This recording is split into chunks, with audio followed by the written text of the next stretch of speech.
खूप दिवसातनं ना घरी कोबी मंचुरी केली होती, म्हटलं त्याची रेसिपी तुमच्यासोबतही शेअर करावी।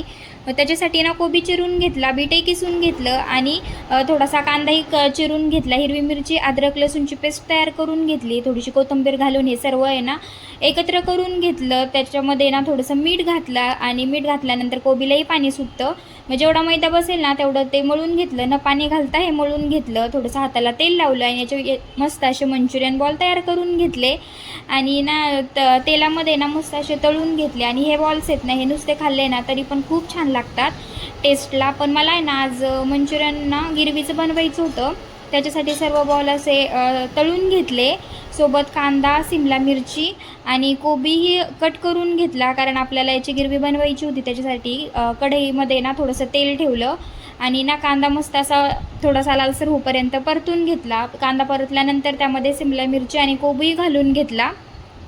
मस्त असं परतल्यानंतर ना त्याच्यामध्ये हे मंचुरियन मसाला आणला होता मी, तोही पाण्यामध्ये मिक्स केला आणि मिक्स करून आहे ना ते थोडंसं त्याची पेस्ट तयार करून घेतली। त्याच्यानंतर ना सोया सॉस आणि टमॅटो केचपही थोडंसं घालून घेतलं, मिक्स करून घेतलं आणि हे पेस्ट तयार केली होती मसाल्याची ती त्याच्यामध्ये घालून घेतली। छान अशी गिरवी तयार झाली। याच्यामध्ये ना आपल्याला मीठ टाकायचं नसतं, कारण ऑलरेडी मसाल्यामध्ये मीठ असतं।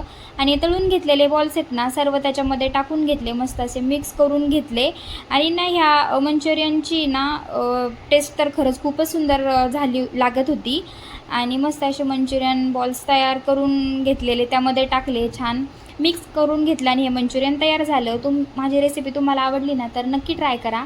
व्हिडिओ आवडल्यास लाईक, शेअर, सबस्क्राईब करा। Bye bye.